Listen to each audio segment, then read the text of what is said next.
Ramya ji, Deepa ji, Pariniti ji, my colleagues from the UDF who are on the stage, all the dedicated workers of the Congress Party, of the UDF, and my dearest sisters and brothers, all of you who are sitting, waiting in the heat here for me today, I welcome you to this meeting and I thank you very much for being here. ഈ വേദിയിലുള്ള ഐക്യജനാധിപത്യ മുന്നണിയുടെ സ്ഥാനാർത്ഥികളെ, Indian national കോൺഗ്രസിന്റെയും ഐക്യജനാധിപത്യ മുന്നണിയുടെ മുതിർന്ന നേതാക്കളെ, അവിടെ ഇത്രയും ചൂടിൽ എനിക്ക് വേണ്ടി ഇത്രയും നേരമായി അവിടെ കാത്തിരിക്കുന്ന എന്റെ പ്രിയപ്പെട്ട സഹോദരീ സഹോദരന്മാരെ, നിങ്ങളെ എല്ലാവരെയും ഈ യോഗത്തിലേക്ക് ഞാൻ സ്വാഗതം ചെയ്യുന്നു. I have to tell you that before I became MP from Wayanad, when my brother used to come to Kerala, he used to always come back home and say, I love being in Kerala, I love being in Kerala. And I didn't understand why. ഞാൻ നിങ്ങളോട് പറയാൻ ആഗ്രഹിക്കുകയാണ്, വയനാട്ടിൽ നിന്ന് ഒരു ജനപ്രതിനിധിയായി ഞാൻ തെരഞ്ഞെടുക്കപ്പെടുന്നതിന് മുൻപ് എന്റെ സഹോദരൻ കേരളത്തിൽ വന്നിട്ട് തിരിച്ചു വന്നിട്ട് എപ്പോഴും എന്നോട് പറയും, എനിക്ക് കേരളത്തെ ഭയങ്കര ഇഷ്ടമാണ്, കേരളത്തെ ഞാൻ സ്നേഹിക്കുകയാണ് എന്ന് അദ്ദേഹം വീണ്ടും വീണ്ടും പറയും. പക്ഷെ അത് എന്തുകൊണ്ടാണെന്ന് അന്ന് എനിക്ക് മനസ്സിലായിരുന്നില്ല. But now that I have been MP from Wayanad for the last 1 year, I have understood. Because I just have to set foot in your beautiful state and I feel happy. There is a magic in your land. പക്ഷേ വയനാട്ടിൽ നിന്ന് കഴിഞ്ഞ ഒരു വർഷമായി ജനപ്രതിനിധി ആയതിനു ശേഷം എനിക്ക് മനസ്സിലാവും അത് എന്തുകൊണ്ടാണെന്ന്. ഞാൻ കേരളത്തിലോട്ടൊന്ന് വന്നാൽ മതി, ഈ മനോഹരമായ ഭൂമിയിലേക്ക് കാലെടുത്ത് വെക്കുന്ന സമയം മുതൽ എന്റെ മനസ്സിൽ സന്തോഷമാണ്. അതാണ് കേരളത്തിന്റെ മായാജാലം, ഈ ഭൂമിയുടെ മാന്ത്രികത എന്ന് പറയുന്നത്. And in this 1 year that I have represented a small part of your state, I have learnt a lot, mostly from you, from the way you live your lives, from your traditions, your culture, and from the struggles that you face every day. കഴിഞ്ഞ ഒരു വർഷം കേരളത്തിന്റെ ഒരു ചെറിയ ഭാഗത്തെയാണ് ഞാൻ പ്രതിനിധാനം ചെയ്യുന്നത്. പക്ഷെ അവിടെ നിന്ന് ഞാൻ ഒരുപാട് പഠിച്ചിട്ടുണ്ട്. നിങ്ങളുടെ സംസ്കാരത്തിൽ നിന്ന്, നിങ്ങളുടെ പാരമ്പര്യത്തിൽ നിന്ന്, നിങ്ങൾ എങ്ങനെയാണോ നിങ്ങളുടെ ജീവിതം മുൻപോട്ട് കൊണ്ടുപോകുന്നത്, അതിൽ നിന്ന് ഒക്കെ നിങ്ങൾ നേരിടുന്ന സംഘർഷത്തിൽ നിന്നെല്ലാം ഞാൻ പഠിച്ചിട്ടുണ്ട്. This is a land of revolutionary thinkers like Narayan Guruji. Sreenarayana ഗുരുവിനെ പോലെയുള്ള വിപ്ലവകരമായ ചിന്തകളുള്ള ഉണ്ടായിരുന്ന മനുഷ്യരുടെ നാടാണിത്. He was one of the great inspirations of Mahatma Gandhi ji. മഹാത്മാഗാന്ധിയുടെ ഏറ്റവും വലിയ പ്രചോദനങ്ങളിൽ ഒന്നായിരുന്നു, ഒരു വ്യക്തിയായിരുന്നു ശ്രീനാരായണ ഗുരു. And in many ways you still live those traditions today. ഇന്നും പല രീതിയിലും അവരുടെയൊക്കെ പാരമ്പര്യങ്ങൾ നിങ്ങൾ ഇന്നും ജീവിച്ചുകൊണ്ടിരിക്കുകയാണ്. The traditions of free expression, of good education, of equality, of love and compassion for each other. സ്വതന്ത്രമായ ആശയാവിഷ്കാരത്തിന്റെ, നല്ല വിദ്യാഭ്യാസത്തിന്റെ, അതുപോലെ തന്നെ സമത്വത്തിന്റെ, മറ്റുള്ളവരോട് സ്നേഹത്തിന്റെ, സഹാനുഭൂതിയുടെ ഒക്കെ പാരമ്പര്യമാണ് നിങ്ങൾ ഇന്നും ജീവിച്ചുകൊണ്ടിരിക്കുന്നത്. And I have no hesitation in saying that the spirit of Kerala is the true spirit of India. എനിക്ക് പറയാൻ ഒരു മടിയില്ല, കേരളത്തിന്റെ ആത്മാവ്, കേരളത്തിന്റെ തനിമ എന്ന് പറയുന്നതാണ് ഇന്ത്യയുടെ യഥാർത്ഥ ആത്മവീര്യം എന്ന് പറയാൻ എനിക്കൊരു മടിയുമില്ല. Where for centuries Hindus, Muslims, Christians have lived as brothers and sisters, have lived peacefully among each other. പരസ്പരം ഹിന്ദുക്കളും ക്രിസ്ത്യാനികളും മുസ്ലിങ്ങളും ഇവിടെ നൂറ്റാണ്ടുകൾ സഹോദരങ്ങളായി ജീവിച്ചു, പരസ്പര സ്നേഹത്തോടു കൂടി ഇവിടെ ജീവിച്ചു, ഒരുമിച്ച് ജീവിച്ചു. And this spirit is reflected in all of you, no matter where you are. നിങ്ങൾ എവിടെയാണെങ്കിലും നിങ്ങൾ എല്ലാവരിലും കേരളത്തിന്റെ ഈ ആത്മചൈതന്യം പ്രതിഫലിച്ചുകൊണ്ടിരിക്കുകയാണ്. My brother Rahul recently spoke about how we had been looking after my mother in hospital, care of her as if she was their own mother. ഈയിടെ അടുത്ത കാലത്ത് എന്റെ സഹോദരൻ രാഹുൽ പറയുകയുണ്ടായി, എന്റെ അമ്മ ആശുപത്രിയിലായിരുന്ന സമയത്ത് കേരളത്തിലെ നഴ്സുമാർ എങ്ങനെയാണ് എന്റെ അമ്മയെ നോക്കിക്കൊണ്ടിരുന്നത്, സ്വന്തം അമ്മയെ പോലെ എന്റെ അമ്മയെ എങ്ങനെയാണ് നോക്കിക്കൊണ്ടിരുന്നതെന്ന് അദ്ദേഹം അടുത്ത കാലത്ത് പറയുകയുണ്ടായി. When I meet people in my constituency, ginger farmers, paddy farmers, people who are toiling, tilling the soil for a livelihood, I see in their hard work, in their dedication, in their diligence, the spirit of Kerala. ഞാൻ എന്റെ നിയോജക മണ്ഡലത്തിലെ കർഷകരെ കാണുമ്പോൾ, ഇഞ്ചി കർഷകരെ കാണുമ്പോൾ, നെൽ കർഷകരെ കാണുമ്പോൾ, കഷ്ടപ്പെടുന്നവരെ കാണുമ്പോൾ അവരിൽ ഞാൻ കേരളത്തിന്റെ ഈ ഒരു തനിമ, കേരളത്തിന്റെ ആത്മവീര്യം, കേരളത്തിന്റെ വിവേകം എല്ലാം ഞാൻ അവരിൽ കാണുകയാണ്. When I meet dairy farmers who look after their livestock as if they are their own children, I see the spirit of Kerala. അവിടുത്തെ ക്ഷീര കർഷകർ, അവിടുത്തെ കന്നുകാലികളെ സ്വന്തം കുഞ്ഞുങ്ങളെ പോലെ നോക്കുന്നത് കാണുമ്പോൾ കേരളത്തിന്റെ ആ ചൈതന്യം എനിക്ക് അവിടെ കാണാൻ സാധിക്കും. When I meet Asha and Anganwadi workers working day and night, available 24 hours a day for any emergency call, to be of help to society, to be of help to their sisters, I see the spirit of Kerala. അവിടുത്തെ ആശാ പ്രവർത്തകരെ, അംഗൻവാടി പ്രവർത്തകരെ 24 മണിക്കൂറും രാവും പകലും ഒരു അത്യാവശ്യം വരുമ്പോൾ മറ്റുള്ളവർക്ക് വേണ്ടി പ്രവർത്തിക്കുന്ന ആ ആശാ പ്രവർത്തകരെ, അംഗൻവാടി പ്രവർത്തകരെയും കാണുമ്പോൾ എനിക്ക് അവിടെ കേരളത്തിന്റെ ചൈതന്യം കാണാൻ സാധിക്കും. In the Catholic sisters I worked with for many years in Delhi, in the way that they took care of orphan children as if they were their own, I see the spirit of Kerala. ഡൽഹിയിൽ ഞാൻ വളരെ കാലം ഒരുമിച്ച് പ്രവർത്തിച്ച Catholic സന്യാസിനിമാർ അവർ അനാഥരായ കുട്ടികളെ സ്വന്തം കുട്ടികളെ പോലെ നോക്കുന്നത് കാണുമ്പോൾ അവരിൽ ഞാൻ കേരളത്തിന്റെ ചൈതന്യം കാണുന്നു. In the fishermen and women who set out to sea every day, who face all sorts of difficulties today, who do not have the required support that they need, but the courage with which they face the seas, I see the spirit of Kerala. മത്സ്യത്തൊഴിലാളികളെ ആഴക്കടലിലേക്ക് ഒരുപാട് പ്രതിസന്ധികൾ നേരിട്ടുകൊണ്ട് ധൈര്യത്തോടുകൂടി പോകുന്ന, വേണ്ടത്ര പിന്തുണ ലഭിക്കാത്ത മത്സ്യത്തൊഴിലാളികളെ കാണുമ്പോൾ അവരിൽ ഞാൻ കേരളത്തിന്റെ സ്പിരിറ്റ്, കേരളത്തിന്റെ ചൈതന്യം ഞാൻ കാണുന്നു. And yet each group of people, each one that I have named, faces his and her own struggles. ഞാൻ ഈ പറഞ്ഞ ഈ സമൂഹങ്ങളിൽപ്പെട്ട ഓരോരുത്തരും അവർ അവരുടേതായ പ്രശ്നങ്ങൾ നേരിട്ടുകൊണ്ടിരിക്കുകയാണ്. I was talking to one of the nurses in the hospital. She was telling me how she was qualified when she first finished her studies, but she couldn't find a job over here in her own state. ഞാൻ ആശുപത്രിയിലെ ഒരു മലയാളി നഴ്സിനോട് കൂടി സംസാരിക്കുകയായിരുന്നു. ആ കുട്ടി പറയുകയായിരുന്നു, പഠിച്ചു കഴിഞ്ഞിട്ട് ആ കുട്ടിക്ക് കേരളത്തിൽ നാട്ടിലൊരു ജോലി കിട്ടാൻ സാധിച്ചില്ല, ജോലി കിട്ടിയില്ല. She said most of the opportunities available to her expected for that she works as an intern without being paid. ഇവിടെ കേരളത്തിൽ ലഭ്യമായിരുന്ന പല അവസരങ്ങളിലും അവിടെ ശമ്പളം കിട്ടാതെ ഒരു ഇന്റേൺ ആയിട്ട് മാത്രം ജോലി ചെയ്യാനുള്ള അവസരങ്ങളായിരുന്നു ആ കുട്ടിക്ക് ഉണ്ടായിരുന്നത്. And when she finally found a job, the salary was so low that she felt it wasn't worth it after everything that she had studied. അത് മാത്രമല്ല, അവസാനം ആ കുട്ടിക്ക് ഒരു ജോലി കിട്ടിയപ്പോൾ വളരെ ചെറിയൊരു ശമ്പളമാണ്. ഇത്രയും പഠിച്ചിട്ട് ആ ചെറിയ ശമ്പളത്തിൽ ജോലി ചെയ്യേണ്ട ഒരു കാര്യമില്ലെന്ന് ആ കുട്ടിക്ക് തോന്നി. And this is how she chose to move to Delhi. അതുകൊണ്ടാണ് ആ പെൺകുട്ടി കേരളത്തിൽ നിന്ന് ഡൽഹിയിൽ വന്ന് ഇന്ന് ജോലി ചെയ്യുന്നത്. In search of a well-paying job. അതായത് നല്ല ശമ്പളം കിട്ടുന്ന ഒരു ജോലിക്ക് വേണ്ടിയാണ് അവിടെ എത്തിയത്. Unfortunately, in Kerala the health system is crumbling. ദൗർഭാഗ്യം എന്ന് പറയട്ടെ, കേരളത്തിലെ ആരോഗ്യ മേഖല കേരളത്തിൽ നിന്ന് തകർന്നടിഞ്ഞുകൊണ്ടിരിക്കുകയാണ്. And even though you have the most qualified people, there is a shortage of staff. The public health facilities are not adequate. There's not enough equipment. There's not enough medicine available for you. ഇവിടെ മികച്ച കഴിവുള്ള ധാരാളം ആളുകളുണ്ടെങ്കിലും അവിടെ ജീവനക്കാർ കുറവാണ്. അതുപോലെ തന്നെ സംവിധാനങ്ങൾ കുറവാണ്, ഉപകരണങ്ങൾ കുറവാണ് കേരളത്തിന്റെ ആരോഗ്യ മേഖലയിൽ. Job creation is at a low.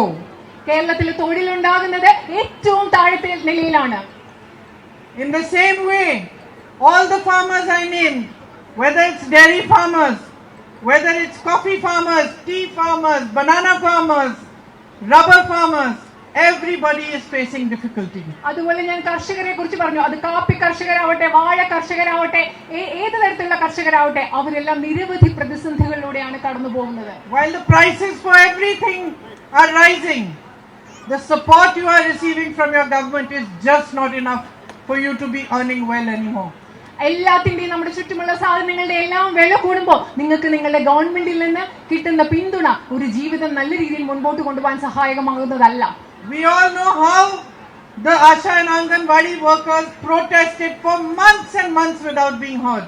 നിങ്ങൾക്കറിയാം, കേരളത്തിലെ ആശയ അംഗൻവാടി പ്രവർത്തകർ എത്ര നാളുകൾ സമരം ചെയ്തിട്ടും അവർ കേൾക്കപ്പെടാതെ എത്ര നാൾ സമരം ചെയ്തു എന്ന് നിങ്ങൾക്കറിയാം.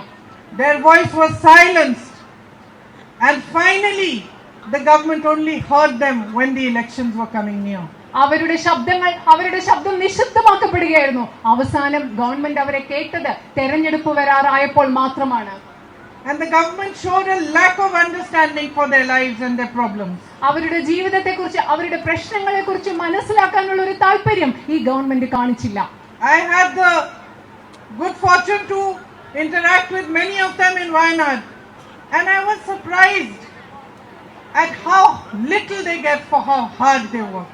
ഞാൻ പല ആശാപ്രവർത്തകരോടും വയനാട്ടിലുള്ളവരോട് ഞാൻ സംസാരിക്കുകയുണ്ടായി. ഞാൻ അതിശയിച്ചു പോയി. അവർ ഇത്രയും കഷ്ടപ്പെടുമ്പോൾ അതിന് എത്ര തുച്ഛമായ ശമ്പളമാണ്, പ്രതിഫലമാണ് അവർക്ക് ലഭിക്കുന്നതെന്ന് ഓർത്ത്. And they told me how earlier they used to volunteer, but now they are expected to be available on duty 24 hours a day. അവർ പറയുകയായിരുന്നു, മുമ്പ് അവരെ സന്നദ്ധ പ്രവർത്തകരെ പോലെ കണ്ടിരുന്നു, പക്ഷേ ഇപ്പൊ അവര് 24 മണിക്കൂറും ജോലിക്ക് ഉണ്ടാകണം എന്ന നിഷ്കർഷയാണുള്ളത്. Again, the government showed a lack of understanding of their lives, of their problems. വീണ്ടും ആ ഗവൺമെന്റ് അവരുടെ ജീവിതവും പ്രശ്നങ്ങളും മനസ്സിലാക്കാൻ ഒരു താല്പര്യവും കാണിച്ചില്ല. Today, when the prices of fuel are rising so much, one of the worst affected people are the fisher folk. ഇന്നിപ്പോ ഇന്ധനവില ഇങ്ങനെ കുതിച്ചുയരുമ്പോൾ ഏറ്റവും കൂടുതൽ ഇതിനാൽ ബാധിക്കപ്പെടുന്നത് മത്സ്യത്തൊഴിലാളികളാണ്. No opportunities have been given to you or created for you through the tourism sector. അതുപോലെ തന്നെ വിനോദസഞ്ചാര മേഖലയിൽ നിങ്ങൾക്ക് വേണ്ടി യാതൊരു അവസരം ഉണ്ടാക്കുന്നില്ല. While the ports are taken over by big industrialists coming from outside Kerala, you have to suffer, you have to face your difficulties all on your own. കേരളത്തിന് പുറത്തു നിന്ന് വരുന്ന വലിയ വ്യവസായികൾ ഇവിടുത്തെ തുറമുഖങ്ങൾ ഏറ്റെടുക്കുമ്പോൾ നിങ്ങൾക്ക് തന്നെയാണ് നിങ്ങളുടെ പ്രശ്നങ്ങൾ നേരിടേണ്ടതും അത് അഭിമുഖീകരിക്കേണ്ടിയും വരുന്നത്. So as an MP from Kerala, somebody who represents a small section of your state, I feel bad when I travel my constituency because I see so much opportunity for help and support. I see so many chances that people could be given. I see so many areas in which jobs could be created. So many ways in which tourism could be strengthened, in which farmers could be strengthened, in which our fisher folk like you can be made stronger and financially independent to stand up on your own feet. And I see these opportunities wasted every day. എനിക്ക് കേരളത്തിലെ ഒരു parliament അംഗം എന്ന നിലയിൽ എന്റെ നിയോജക മണ്ഡലത്തിലൂടെ യാത്ര ചെയ്യുമ്പോൾ വളരെയധികം സങ്കടമുണ്ട്. കാരണം പല ഭാഗത്തും ഞാൻ പല അവസരങ്ങൾ കാണുന്നു. നിങ്ങളെ സഹായിക്കാനുള്ള, നിങ്ങളുടെ ജീവിതം സുഗമമാക്കാനുള്ള ഒരുപാട് അവസരങ്ങൾ, കർഷകർക്ക് വേണ്ടിയുള്ള അവസരങ്ങൾ, മത്സ്യത്തൊഴിലാളികൾക്ക് വേണ്ടിയുള്ള അവസരങ്ങളൊക്കെ കാണുന്നു. പക്ഷെ ഈ അവസരങ്ങൾ ഒന്നും ഉപയോഗിക്കാതെ പാഴാക്കി കളയുമ്പോൾ എനിക്ക് വളരെയധികം വേദനയുണ്ട്. I say this genuinely from my heart.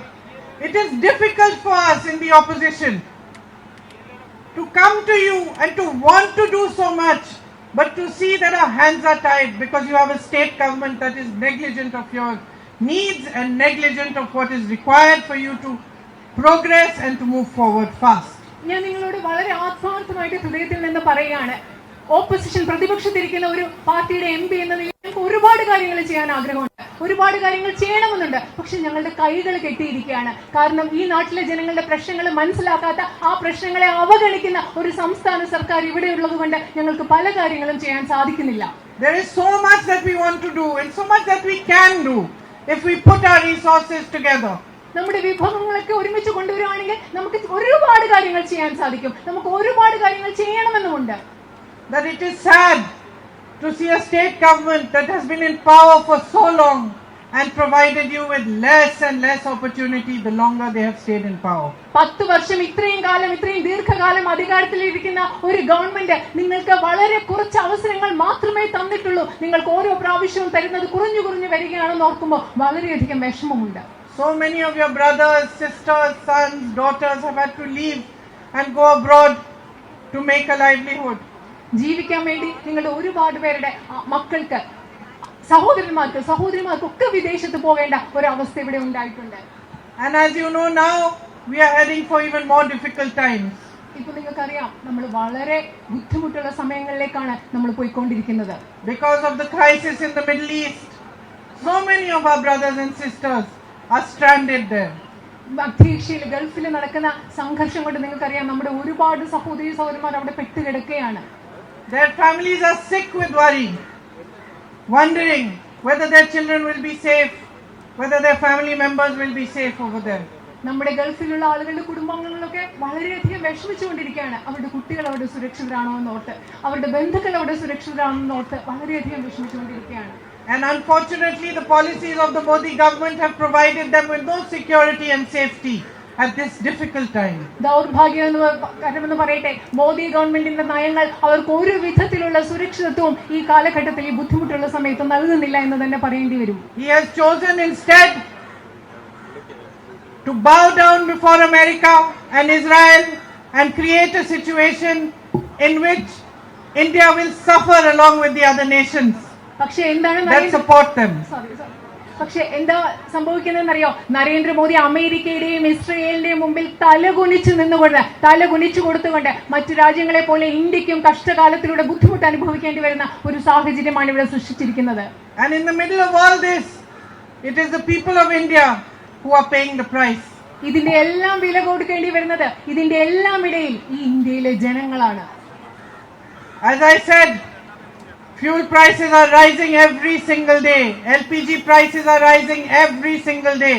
ഞാൻ നിങ്ങളോട് പറഞ്ഞതുപോലെ ഇന്ധന വില ഓരോ ദിവസവും ഉയർന്നുകൊണ്ടിരിക്കുകയാണ്. പാചകവാതകത്തിന്റെ വില ഓരോ ദിവസവും ഉയർന്നുകൊണ്ടിരിക്കുകയാണ്. Our Prime Minister has handed our energy security over to the Americans. നമ്മുടെ പ്രധാനമന്ത്രി ഈ രാജ്യത്തിന്റെ ഊർജ്ജ സുരക്ഷ അമേരിക്കക്കാർക്ക് കൈമാറ്റം ചെയ്തിരിക്കുകയാണ്. He has signed our future away. They tell us who to buy oil from. They tell us when we can buy. They tell us what we should do and how we should do it. അദ്ദേഹം നമ്മുടെ ഭാവി അവർക്ക് തീരെഴുതി കൊടുത്തിരിക്കുകയാണ്. ആരുടെ കയ്യിൽ നിന്ന് നമ്മൾ എണ്ണ വാങ്ങിക്കണം, എപ്പോൾ എണ്ണ വാങ്ങിക്കണം എന്നൊക്കെ തീരുമാനിക്കുന്നത് അവരാണ്. And now he has signed a trade deal with them in which Indian people have to buy crores and crores of American goods and Indian farmers have to compete with highly mechanized US farms. അതുമാത്രമല്ല, നരേന്ദ്രമോദി അമേരിക്കയുമായിട്ട് ഒരു വ്യാപാര ഉടമ്പടി ഉണ്ടാക്കിയിട്ടുണ്ട്. അതിൽ നിന്ന് കോടിക്കണക്കിന് രൂപ വില വരുന്ന ഉൽപ്പന്നങ്ങൾ അമേരിക്കയിൽ നിന്ന് വാങ്ങിക്കണം. ഇന്ത്യയിലെ കർഷകർക്ക് വളരെയധികം യന്ത്രവൃത്ത സൗകര്യങ്ങൾ ഉപയോഗിക്കുന്ന അമേരിക്കയിലെ കർഷകരോടാണ് ഇനി മത്സരിക്കേണ്ടി വരുന്നത്. And all this for what? Because our Prime Minister is a coward. He has no spine and he is compromised. ഇതെല്ലാം എന്തിനു വേണ്ടിയാണെന്ന് അറിയുമോ? നമ്മുടെ പ്രധാനമന്ത്രി എന്ന് പറയുന്നത് നട്ടെല്ലില്ലാത്ത ഭീരുവായ ഒത്തുകളിക്കുന്ന ഒരു പ്രധാനമന്ത്രി ആയതുകൊണ്ടാണ് ഇതെല്ലാം ചെയ്യുന്നത്. We are paying every single day because he does not have the guts to stand up for India. ഇന്ത്യക്ക് വേണ്ടി നൂർന്നു നിൽക്കാനുള്ള ധൈര്യം നരേന്ദ്രമോദിക്ക് ഇല്ലാത്തതിന്റെ വില നമ്മൾ ഓരോ ദിവസവും കൊടുത്തുകൊണ്ടിരിക്കുകയാണ്. We are paying every single day just because his name is in some Epstein files and he needs to protect himself. ഏതോ എപ്സ്റ്റീൻ ഫയലുകളിൽ നരേന്ദ്രമോദിയുടെ പേരുള്ളത് കൊണ്ട് അദ്ദേഹത്തിന് സ്വയം സംരക്ഷിക്കേണ്ടതുകൊണ്ട് ഓരോ ദിവസവും അതിന്റെ വില ഇന്ത്യക്കാർ കൊടുത്തുകൊണ്ടിരിക്കുകയാണ്. We are paying every single day as he hands over all the assets of this great nation to his businessmen friends like Adani and Ambani. ഈ രാജ്യത്തിന്റെ ഈ മഹത്തായ രാജ്യത്തിന്റെ മുഴുവൻ ആസ്തിയും അദ്ദേഹത്തിന്റെ വ്യവസായികളായ സുഹൃത്തുക്കളായ അദാനിക്ക് വേണ്ടി അദ്ദേഹം തീരെഴുതി കൊടുക്കുമ്പോൾ ഓരോ ദിവസവും ഇന്ത്യക്കാർ അതിന്റെ വില കൊടുത്തുകൊണ്ടിരിക്കുകയാണ്. And I am very sorry to say that the LDF and the Chief Minister of Kerala is like his B team. ഞാന് വിഷമത്തോടു കൂടി ഒരു കാര്യം പറയട്ടെ. കേരളത്തിലെ ഇടതുപക്ഷ ജനാധിപത്യ മുന്നണിയും കേരളത്തിന്റെ മുഖ്യമന്ത്രിയും BJPയുടെയും നരേന്ദ്രമോദിയുടെയും ബി ടീമിനെ പോലെയാണ് പ്രവർത്തിക്കുന്നതെന്ന് പറയട്ടെ. Think about it. Name one leader who has stood up and expressed himself or herself against Mr. Narendra Modi and not been attacked either by the Enforcement Directorate, by the Income Tax, by the CBI or by his other agencies. നിങ്ങൾ ഇന്ത്യയിലെ ഓരോ നേതാവിന്റെ പേരെടുത്ത് പറയുക. BJPക്കെതിരെ നരേന്ദ്രമോദിക്കെതിരെ സംസാരിച്ചിട്ട് enforcement ഡയറക്ടറേറ്റോ CBIയോ അതുപോലത്തെ ഏജൻസികളോ ആക്രമിക്കാത്ത ഒരു നേതാവിന്റെ പേര് പറയുക. How come none of the left leaders have ever been attacked by him? എങ്ങനെയാണ് കേരളത്തിലെ ഒരു ഇടതുപക്ഷ നേതാവിനെയും ഇതുവരെ Narendra Modi ആക്രമിക്കാത്തത്? Even when there was a theft in Sabarimala temple, our Prime Minister did not say anything. Sabarimala ക്ഷേത്രത്തിൽ നിന്ന് ഒരു വലിയ മോഷണം നടന്നിട്ട് പോലും നമ്മുടെ പ്രധാനമന്ത്രി അതിനെ കുറിച്ച് ഒരു വാക്കും മിണ്ടിയില്ല. Whether it's the BJP or the LDF, please recognize the truth. They are corrupt corporate parties. BJP ആണെങ്കിലും LDF ആണെങ്കിലും ഇതിന്റെ സത്യം ഇതാണ് തിരിച്ചറിയേണ്ടത്. അവർ അഴിമതി നിറഞ്ഞ മുതലാളിത്ത പാർട്ടികളാണെന്നുള്ള സത്യമാണ് തിരിച്ചറിയേണ്ടത്. They have been in power for long enough. it is now time to bring about a change. അവരെ അധികാരത്തിൽ കയറിയിട്ട് വളരെ നാളുകളായി. ഇപ്പോ ഒരു മാറ്റം വരുത്തേണ്ട സമയം ഇവിടെ ആയിരിക്കുന്നു. You need a new government. നിങ്ങൾക്ക് ഒരു പുതിയ ഗവൺമെന്റിന്റെ ആവശ്യം കേരളത്തിനുണ്ട്. A government that understands what your needs are and works hard to provide them first and foremost before anything else. മറ്റെന്തിനേക്കാളും ഉപരിയായി കേരളത്തിലെ ജനങ്ങളുടെ ആവശ്യം എന്താണെന്ന് മനസ്സിലാക്കി ആ ആവശ്യങ്ങൾ സാക്ഷാത്കരിക്കുന്നതിന് വേണ്ടി പ്രവർത്തിക്കുന്ന ഒരു ഗവൺമെന്റ് നിങ്ങൾക്ക് ആവശ്യമുണ്ട്. And you need to remind those in power, whether in Kerala or in the center, that there is something known as answerability to the public. ജനങ്ങളോടുള്ള ഉത്തരവാദിത്വം എന്നൊരു കാര്യമുണ്ടെന്ന് അത് കേരളത്തിലെ ഗവൺമെന്റ് ആയാലും കേന്ദ്രത്തിലെ ഗവൺമെന്റ് ആയാലും അവരെ ഓർമ്മിപ്പിക്കാനുള്ള ഒരു ഉത്തരവാദിത്വം നിങ്ങൾക്കുണ്ട്. There is a responsibility, a duty that every person who wants to be a political leader has towards the public. രാഷ്ട്രീയ പ്രവർത്തകരാകാൻ ആഗ്രഹിക്കുന്ന ഓരോ വ്യക്തിക്കും ജനങ്ങളോട് പൊതുജനത്തോട് ഒരു ഉത്തരവാദിത്വമുണ്ട്, ഒരു കടമയുണ്ട്. That responsibility, that duty is not to make money and stay in power. ആ ജനങ്ങളോടുള്ള ഉത്തരവാദിത്വം എന്ന് പറയുന്നത് പൈസ ഉണ്ടാക്കി എങ്ങനെയും അധികാരത്തിൽ ഇരിക്കുക എന്നുള്ളതല്ല. It is to provide you with a better future. നിങ്ങൾക്ക് മികച്ച ഒരു ഭാവി നൽകുക എന്നതാണ് ആ ഉത്തരവാദിത്വം. Your state is rich in every possible way. നിങ്ങളുടെ നാട് എല്ലാ രീതിയിലും സമ്പന്നമായ ഒരു സംസ്ഥാനമാണ്, നാടാണ് നിങ്ങളുടേത്. And its greatest richness is its people, all of you. കേരളത്തിന്റെ ഏറ്റവും വലിയ സമ്പത്ത് എന്ന് പറയുന്നത് നിങ്ങൾ ഓരോരുത്തരുമാണ്. കേരളത്തിലെ ജനങ്ങളായ നിങ്ങൾ ഓരോരുത്തരുമാണ്. You are intelligent, hardworking, diligent, dedicated, committed. There are so many adjectives to describe you. You are the greatest asset of this state. നിങ്ങൾ ബുദ്ധിയുള്ളവരാണ്, അത്യധ്വാനം നടത്തുന്നവരാണ്, വിവേകമുള്ളവരാണ്, പ്രതിബദ്ധതയുള്ളവരാണ്. മലയാളികളായി നിങ്ങളെ വിശേഷിപ്പിക്കാൻ ഒരുപാട് വിശേഷണങ്ങളുടെ ആവശ്യമുണ്ട്. So I urge you to awaken today to what your state needs, to understand that unless you bring about change today, you are going to suffer for another 5 years. ഞാൻ നിങ്ങളോട് ഇന്ന് ആവശ്യപ്പെടുകയാണ്, നിങ്ങളുടെ സംസ്ഥാനത്തിന് എന്താണ് വേണ്ടതെന്ന് മനസ്സിലാക്കി അതിനെപ്പറ്റി ചിന്തിച്ചുണർത്തെഴുന്നേൽക്കാൻ ഞാൻ ആവശ്യപ്പെടുകയാണ്. എന്താണ് വേണ്ടതെന്ന് നിങ്ങൾ തിരിച്ചറിയുക. നിങ്ങളെ ആവശ്യത്തിൽ കൂടുതൽ ബുദ്ധിമുട്ടി കഴിഞ്ഞിരിക്കുന്നു. You have so many beautiful places right here in this constituency, beaches, backwaters, your historic forts. They have immense tourism potential. They need to be developed for your good. നിങ്ങളുടെ ഈ നിയോജക മണ്ഡലത്തിൽ തന്നെ മനോഹരമായ പ്രദേശങ്ങളുണ്ട്, ബീച്ചുകളുണ്ട്, കായലുകളുണ്ട്, അതുപോലെ തന്നെ ചരിത്രപരമായ കോട്ടകളുണ്ട്. ഈ പ്രദേശങ്ങളൊക്കെ തന്നെ നിങ്ങളുടെ വികസനത്തിന് വേണ്ടി ഇവയൊക്കെ വളർത്തിക്കൊണ്ട് വികസിപ്പിച്ചുകൊണ്ട് വരണം. Ask yourselves, why today this constituency is one of the least developed in the whole state? നിങ്ങൾ സ്വയം ചോദിക്കുക, എന്തുകൊണ്ടാണ് ഇന്ന് ഈ നിയോജക മണ്ഡലം സംസ്ഥാനത്തെ നിയോജക മണ്ഡലങ്ങളിൽ ഏറ്റവും ചെറിയ വികസനമുള്ള ഒരു നിയോജക മണ്ഡലമായി ഇന്ന് നിലനിൽക്കുന്നത്? Why are so many people in Muttalapuri and Anjutengu stuck Anjutengu under CRZ regulations, trapped, unable to even have house numbers, shop numbers, registrations, no access to loans? Why is that the situation today after so many years of LDF government? നിങ്ങൾ സ്വയം ചോദിച്ചു നോക്കുക, LDF ഗവൺമെന്റിന്റെ ഇത്ര കാലത്തെ ഭരണത്തിന് ശേഷം എന്തുകൊണ്ടാണ് മുതലപ്പുഴയിലും അഞ്ചുതെങ്കിലും CRS റെഗുലേഷന്റെ ഭാഗമായിട്ട് പലർക്കും ഷോപ്പ് കടകൾക്ക് രജിസ്ട്രേഷൻ ഇല്ല, വീടുകൾക്ക് നമ്പറുകളില്ല? എന്തുകൊണ്ടാണ് ഈ സാഹചര്യം എന്ന് നിലനിൽക്കുന്നത്? നിങ്ങൾ ആലോചിച്ച് നോക്കുക. The coir industry here is crumbling. It urgently needs government support. ഇവിടുത്തെ കയർ വ്യവസായം നശിച്ചുകൊണ്ടിരിക്കുകയാണ്. അതിന് അടിയന്തരമായി ഗവൺമെന്റിന്റെ പിന്തുണ ആവശ്യമുണ്ട്. There is erosion on the coasts that needs to be stopped. അതുപോലെ തന്നെ തീരപ്രദേശങ്ങളിലുണ്ടായ മണ്ണിന്റെ ക്ഷയം അതൊക്കെ ഏറ്റവും കൂടുതൽ നിർത്തലാക്കേണ്ട ആവശ്യമുണ്ട്. And the fisher folk of this area need to be supported so that they can make a better future for their children.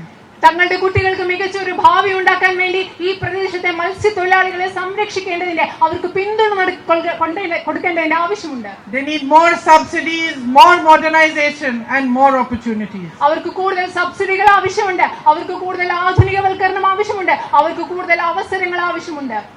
We in the UDF want to give you a hope for a better life. നിങ്ങൾക്ക് മെച്ചപ്പെട്ട ഒരു ജീവിതത്തെക്കുറിച്ചുള്ള പ്രതീക്ഷ നൽകണമെന്ന് ഐക്യജനാധിപത്യ മുന്നണിക്ക് ആഗ്രഹമുണ്ട്. We believe in clean governance. We believe in taking responsibility, and we believe in delivering. ഞങ്ങൾ ഉത്തരവാദിത്വം എടുക്കുന്നതിൽ വിശ്വസിക്കുന്നു. അതുപോലെ തന്നെ സുതാര്യമായ ഒരു ഭരണത്തിൽ ഞങ്ങൾ വിശ്വസിക്കുന്നു. അതുപോലെ ഞങ്ങൾ പ്രവർത്തനത്തിൽ വിശ്വസിക്കുന്നു. You have in this election a chance to bring about some change in your lives. ഈ തെരഞ്ഞെടുപ്പിൽ നിങ്ങളുടെ ജീവിതത്തിൽ കുറച്ച് മാറ്റങ്ങൾ വരുത്തുന്നതിനുള്ള ഒരു അവസരമാണ് നിങ്ങളുടെ മുൻപിലുള്ളത്. You have the chance to bring in a compassionate government that listens to you, that understands your needs and wants to help you. നിങ്ങളെ കേൾക്കുന്ന, നിങ്ങളുടെ ആവശ്യങ്ങൾ മനസ്സിലാക്കുന്ന, നിങ്ങളെ സഹായിക്കാൻ താല്പര്യമുള്ള, സഹാനുഭൂതിയുള്ള ഒരു ഗവൺമെന്റിനെ നിങ്ങൾക്ക് ആവശ്യമുണ്ട്. You have a chance to set aside communalized politics and bring in a politics of development, of modernization. വർഗീയതയുടെ രാഷ്ട്രീയത്തെ മാറ്റി നിർത്തിക്കൊണ്ട് വികസനത്തിന്റെയും ആധുനികവൽക്കരണത്തിന്റെയും രാഷ്ട്രീയത്തെ കൊണ്ടുവരാനുള്ള ഒരു അവസരമാണ് നിങ്ങളുടെ മുൻപിലുള്ളത്. We have 5 main guarantees that we are putting forth here in this election. ഈ തെരഞ്ഞെടുപ്പിൽ ഞങ്ങൾ നിങ്ങളുടെ മുൻപിൽ കൊണ്ടുവരുന്ന 5 പ്രധാനപ്പെട്ട ഉറപ്പുകളാണുള്ളത്. They are called Indira guarantees after Indira Gandhi ji. ഇന്ദിരാഗാന്ധിയുടെ പേരിലുള്ള ഗ്യാരണ്ടികളായ അവ ഇന്ദിരാ ഗ്യാരണ്ടി എന്നാണ് അറിയപ്പെടുന്നത്. So the first thing we guarantee is that if we make a government in Kerala, all my sisters here, you will get free travel in government buses all across the state. ഞങ്ങൾ ആദ്യം നിങ്ങൾക്ക് തരുന്ന ഉറപ്പ്, ഐക്യജനാധിപത്യ മുന്നണിയുടെ government ഇവിടെ അധികാരത്തിൽ വരുമ്പോൾ എന്റെ പ്രിയപ്പെട്ട സഹോദരിമാരായ നിങ്ങൾ എല്ലാവർക്കും കേരളത്തിലെ സ്റ്റേറ്റ് ബസ്സുകളിൽ, KSRTC ബസ്സുകളിൽ കേരളം മുഴുവൻ സൗജന്യ യാത്ര ഉറപ്പാക്കുമെന്നതാണ് ഞങ്ങളുടെ ആദ്യത്തെ guarantee. The Congress party has already done this in states like Karnataka. Karnataka പോലെയുള്ള സംസ്ഥാനങ്ങളിൽ കോൺഗ്രസ് പാർട്ടി ഇത് ചെയ്തിട്ടുള്ള, നടപ്പിൽ വരുത്തിയിട്ടുള്ള കാര്യമാണ്. And my sisters are so happy that they are able to visit their relatives, go on pilgrimages, tour around the state for free. അവിടെയുള്ള എന്റെ സഹോദരിമാർക്ക് വളരെ സന്തോഷമാണ്. കാരണം അവിടെയുള്ള സ്ത്രീകൾക്ക് അവരുടെ ബന്ധുക്കളെ കാണാനോ, അവർക്ക് തീർത്ഥയാത്ര പോകാനോ, അവർക്ക് നാട് മുഴുവൻ കാണാനോ വളരെ സൗജന്യമായിട്ട് യാത്ര ചെയ്യാം. Our second guarantee is of rupees 1,000 per month of financial assistance to college going girls. ഞങ്ങളുടെ രണ്ടാമത്തെ ഗ്യാരണ്ടി എന്ന് പറയുന്നത് കോളേജിൽ പോകുന്ന പെൺകുട്ടികൾക്ക് ഓരോ മാസവും 1000 രൂപയായിട്ടുള്ള ധനസഹായമാണ്. Our third guarantee is of rupees 3,000 welfare pension for the elderly and the vulnerable. കേരളത്തിലെ ദുർബലരായ മനുഷ്യർക്ക്, കേരളത്തിലെ പ്രായമായ മനുഷ്യർക്ക് 3000 രൂപയുടെ ക്ഷേമ പെൻഷൻ, ഇതാണ് ഞങ്ങളുടെ മൂന്നാമത്തെ guarantee. Our fourth guarantee is 25 lakhs health insurance cover for every household. That means for any disease, for any family member who falls sick, whether it's cancer, whether it is a heart disease, whether it's a lung problem, whether he requires surgery, as long as it is under 25 lakhs, the government will pay for it and you will not have to pay even 1 rupee. Again, the Congress has done this in Rajasthan, and those who have relatives or friends in Rajasthan can find out that when the Congress government was there, this was done very successfully there. ഞങ്ങളുടെ നാലാമത്തെ guarantee എന്ന് പറയുന്നത് 25 ലക്ഷം രൂപയുടെ ആരോഗ്യ പരിരക്ഷാ സംവിധാനം. നിങ്ങളുടെ കുടുംബത്തിലെ ആർക്കെങ്കിലും ഹൃദയ സംബന്ധമായ അസുഖമാവട്ടെ, ശ്വാസകോശ സംബന്ധമായ അസുഖമാവട്ടെ, ക്യാൻസർ ആവട്ടെ, മറ്റേത് സാഹചര്യവും ആവട്ടെ, 1 രൂപ പോലും നിങ്ങളുടെ കയ്യിൽ നിന്ന് ചെലവാകാതെ നിങ്ങൾക്ക് 25 ലക്ഷം രൂപയുടെ ആരോഗ്യ പരിരക്ഷ ലഭിക്കും. ഇത് കോൺഗ്രസ് ഗവൺമെന്റ് രാജസ്ഥാനിൽ വിജയകരമായി നടപ്പിലാക്കിയതാണ്. നിങ്ങളുടെ സുഹൃത്തുക്കളോ ബന്ധുക്കളോ അവിടെ ഉണ്ടെങ്കിൽ അന്വേഷിച്ചാൽ നിങ്ങൾക്കത് കൃത്യമായി, ഞങ്ങളുടെ ഗവൺമെന്റ് ഇരിക്കുന്ന കാലത്തോളം ഇതവിടെ ഫലപ്രദമായി നടപ്പിൽ വന്ന പദ്ധതിയാണ്.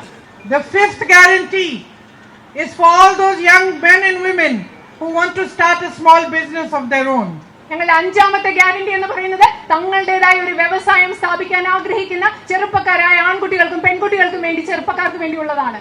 If a UDF government comes in the state, then all these young men and women who want to start businesses of their own will be given an interest-free loan of 5 lakh rupees to be able to start it. UDF government അധികാരത്തിൽ വന്നാൽ കേരളത്തിലെ വ്യവസായങ്ങൾ, സംരംഭങ്ങൾ തുടങ്ങാൻ ആഗ്രഹിക്കുന്ന പുരുഷന്മാരാവട്ടെ സ്ത്രീകളാവട്ടെ ചെറുപ്പക്കാർക്ക് 5 ലക്ഷം രൂപയുടെ പലിശരഹിത വായ്പ ഞങ്ങൾ നൽകുന്നതായിരിക്കും. And in addition to these 5 guarantees, I would like to announce that we will also be making a ministry for senior citizens. ഈ 5 ഗ്യാരണ്ടികൾ മാത്രമല്ല, ഇത് കൂടാതെ കേരളത്തിലെ പ്രായമായ മനുഷ്യർക്ക് വേണ്ടി, വയോജനങ്ങൾക്ക് വേണ്ടി ഞങ്ങൾ ഒരു പ്രത്യേക മന്ത്രാലയം രൂപീകരിക്കുന്നതായിരിക്കും. Because there are so many people who are older, who are ignored. കാരണം ഇവിടെ ഒരുപാട് പ്രായമായ മനുഷ്യരുണ്ട്, അവഗണിക്കപ്പെടുന്ന ഒരുപാട് പ്രായമായ മനുഷ്യരുണ്ട്. So many people who at the end, closing to the end of their lives, have to manage by themselves, have to make ends meet or be dependent on their younger family members. ജീവിത അവസാനത്തിലേക്ക് എത്തിയിരിക്കുന്ന ഒരുപാട് ആളുകൾക്ക് അവരുടെ ജീവിതം മുൻപോട്ട് കൊണ്ടുപോകാൻ വളരെ ബുദ്ധിമുട്ടേണ്ടി വരുന്നു. അവർക്ക് ചെറുപ്പക്കാരായ കുടുംബാംഗങ്ങളെ ആശ്രയിക്കുന്നു. We want to give them a life of pride, of lack of dependency, of being able to stand up for themselves as well. ആരെയും ആശ്രയിക്കാത്ത അഭിമാനമുള്ള സ്വയം നിൽക്കാൻ ആവശ്യമായ ഒരു ജീവിതം അവർക്ക് പ്രദാനം ചെയ്യണമെന്ന് ഞങ്ങൾ ആഗ്രഹിക്കുന്നു. So please, when you go to cast your vote, think about all these things that I have said. Most importantly, think about how your lives have been in the years that the LDF has ruled Kerala. And think about the fact that you need change and you need to live better lives with less struggle and less hardship. നിങ്ങൾ vote ചെയ്യാൻ പോകുമ്പോൾ ഞാൻ ഈ പറഞ്ഞ കാര്യങ്ങളൊക്കെ നിങ്ങൾ ഓർക്കുക. LDF government ഭരിച്ചുകൊണ്ടിരുന്ന ഓരോ ദിവസവും നിങ്ങളുടെ ജീവിതം എങ്ങനെയായിരുന്നു എന്ന് നിങ്ങൾ ഓർക്കുക. ഈ വക കാര്യങ്ങൾ ചിന്തിച്ചുകൊണ്ട് നിങ്ങൾ വോട്ട് ചെയ്യാൻ പോവുക. നിങ്ങൾക്ക് മാറ്റത്തിന്റെ ഒരു ആവശ്യമുണ്ട്. Tomorrow is Good Friday and Sunday is Easter. I wish all of you a very, very happy Easter and hope that the next few days will be good for you and that you will keep in mind as you say your prayers for all those you love and all those who are close to you, and also especially for those of our countrymen who are stuck in the Middle East. Please also say a prayer for your state and pray that you will be bringing about a change in your lives, bringing about a new government and a new way of doing politics which makes you stronger, which gives your money in your own hands so that you can live a better life and a happier life. Thank you.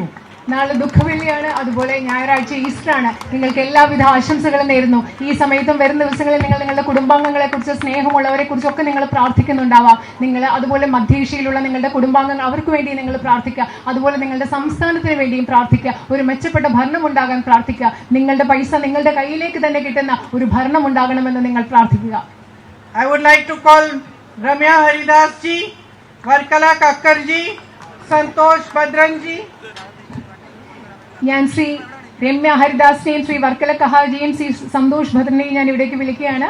And to appeal to all of you to strengthen their hands so that they can live a life of service towards you and can show you what a good government and a good representative can do for you. Thank you. അവരുടെ കൈകൾ ശക്തിപ്പെടുത്തുക, അവർക്ക് നിങ്ങൾക്ക് കൂടുതൽ സേവനം ചെയ്യാൻ അവരെ സഹായിക്കുക. അതുപോലെ ഒരു നല്ല ഗവൺമെന്റ് എന്താണെന്ന് നിങ്ങൾക്ക് കാണിച്ചു തരുവാൻ വേണ്ടി അവരെ സഹായിക്കണമെന്ന് ഞാൻ നിങ്ങളോട് അഭ്യർത്ഥിക്കുകയാണ്. നന്ദി.